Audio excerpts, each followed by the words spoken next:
জহুরি জহুর চিনে গেছে বিচারপতি, তার মুখে ঠোঁটা মুখে ঝামা ঘষে দিয়েছে। কল্যাণ ব্যানার্জি যে বাংলার বুকে এই আমার হাইকোর্টে আইনজীবী হিসাবে হাও হাও হাও করে চেল্লায় এবং একটা মামলায় জিততে পারে না, সে নিজের ছেলে, নিজের সন্তান, নিজের ওর থেকে ওর ছেলেটা উকিল ভালো, কিন্তু ওর পরিবার ছাড়া কাউকে দেখে না, সবাইকে প্যানেলে তুলে দিয়েছে। সেই লোকটি আজকে চাকরি চোরেদের হয়ে মামলা করতে গেছে সুপ্রিম কোর্টে। আমরা অত্যন্ত স্বচ্ছতার সঙ্গে এসএসসি পরীক্ষা নিয়েছি। আপনার মিষ্টিতে ইঁদুর পড়েছে, যদি স্বচ্ছ হয় তাহলে বাত্য বোসকে বলতে চাই, তুমি তো নাট্যকার, রংচং মেকে নাটক করতে। যদি এটা সত্য যে প্রকাশ হয়, সেই মিষ্টি কেউ খাবে? সে তো মিষ্টি হাঁড়ি শুদ্ধ মিষ্টি ফেলে দিতে হবে, গামলা শুদ্ধ মিষ্টি ফেলে দিতে হবে। বাত্য বোস ঘুঘু দেখেছ, ঘুঘুর ফাঁদ এখনো দেখো। মন্ত্রী, তাহলে তাকে প্রশ্ন করতে চাই, 100-তে 100 পাওয়া ছেলে আজকে চান্স পেল না কেন? 70-তে 70 পাওয়া ছেলে চান্স পেল না কেন?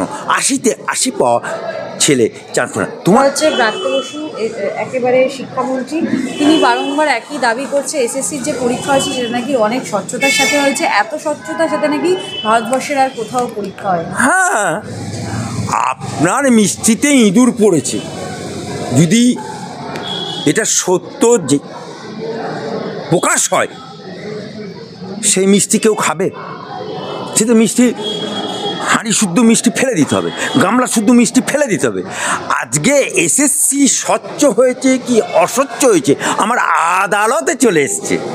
আজকে যদি স্বচ্ছ হয় তাহলে বাত্য বোসকে বলতে চাই, তুমি তো নাট্যকার, রংচং মেকে নাটক করতে। তুমি তো জীবনে তৃণমূল করুনি, তৃণমূলের জন্মলগ্নতেও ছিলে না, তুমি রংচং মেকে নকশাল করতে। সেখান থেকে মমতা ব্যানার্জি তুলে নিয়ে এসে তোমাকে এমএলএ দাঁড় করালো, তোমাকে মন্ত্রী বানালো। তোমার রংচং করে থিয়েটার করতে খুব ভালো লাগে, কিন্তু একটা মন্ত্রী, তাহলে তাকে প্রশ্ন করতে চাই, 100-তে 100 পাওয়া ছেলে আজকে চান্স পেল না কেন? 70-তে 70 পাওয়া ছেলে চান্স পেল না কেন? 80-তে 80 পাওয়া ছেলে চান্স পেল না? তোমার একটা ডায়লগ ছিল, যারা তৃণমূল করবে, যারা মিটিংয়ে হাঁটবে, যারা মিছিলে হাঁটবে, যারা মা মাটি মানুষ জিন্দাবাদ বলবে, যারা মমতা ব্যানার্জি জিন্দাবাদ বলবে, যারা বাত্য বসু জিন্দাবাদ করবে, তাদেরকে চাকরি দেবো না তো কাদেরকে হয়? বাত্য বোস ঘুঘু দেখেছ, ঘুঘুর ফাঁদ এখনো দেখনি। কল্যাণ ব্যানার্জি এসএসসির আইনজীবী, তাকে সুপ্রিম কোর্টের বিচারপতি বলছে ভিলেন ইন পিস, অর্থাৎ শান্তির মধ্যে শয়তান। কি বলবেন?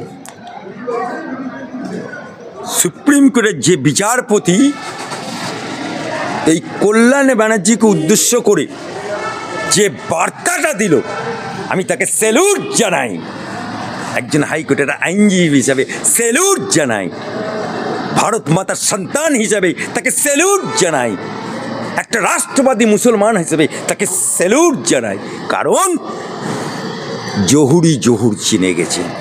কল্যাণ ব্যানার্জি যে বাংলার বুকে এই আমার হাইকোর্টে আইনজীবী হিসাবে হাও হাও হাও করে চেল্লায় এবং একটা মামলায় জিততে পারে না, সে নিজের ছেলে, নিজের সন্তান, নিজের ওর থেকে ওর ছেলেটা উকিল ভালো, কিন্তু ওর পরিবার ছাড়া কাউকে দেখে না, সবাইকে প্যানেলে তুলে দিয়েছে।